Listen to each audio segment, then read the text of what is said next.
কিছু লোক পাকিস্তানে এখনো আছে যারা অ্যান্টি ইন্ডিয়া নয়, প্রো ইন্ডিয়া নয় ডেফিনেটলি, কিন্তু এই সংখ্যাটা খুব কম। ভারত বিদ্বেষী সবসময় ছোটবেলার থেকে এটা করে দেওয়া হয়, মেন্টালিটিটা জিহাদি মেন্টালিটি, যার জন্য ওরা এটা দেখে না ভুল কি ঠিক। একটা ছোট্ট এক্সাম্পল, এই যে সিন্দুর হলো, সিন্দুরে কি হলো, সিন্দুরে আমরা চলছিল মাঝখানে একটা দিন, ভারত তখন কিছু বলছে না, সব নর্মাল যেরকম মানে হচ্ছিল আর কি, বর্ডার এরিয়া যেগুলোতে এগুলো পড়ছিল আমাদের মিসাইলস এন্ড অল, ওখানে না গিয়ে ওরা কিছু বিদেশি সাংবাদিক নিয়ে একটু পিওকের লাইনে চলে গেল। যাওয়ার আগে আর্মির লোক পাঠিয়ে ওখানে যারা বসবাস করে তাদেরকে পুরোপুরি শেখানো হলো যে এই রকমের প্রশ্ন যদি সাংবাদিক করে উত্তর যেন এটা হয়, এটা জিজ্ঞেস করলে এটা বলবে, মানে পুরো একটা ক্লাসের মতো করে পুরো সাজানো গোছানো হলো।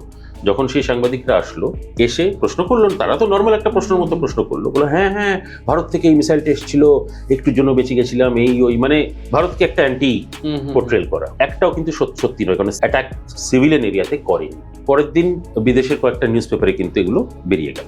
ট্রেনটা কতটা বিপজ্জনক, এটা আমার মনে হয় আরো এগোবে। আমাদের ইনফরমেশন ওয়ারফেয়ার সাইটটা খুব ভালোভাবে পোক্ত, খুব ভালোভাবে আছে, কিন্তু এটা আরো এগোবে কারণ এআই ঢুকে গেছে।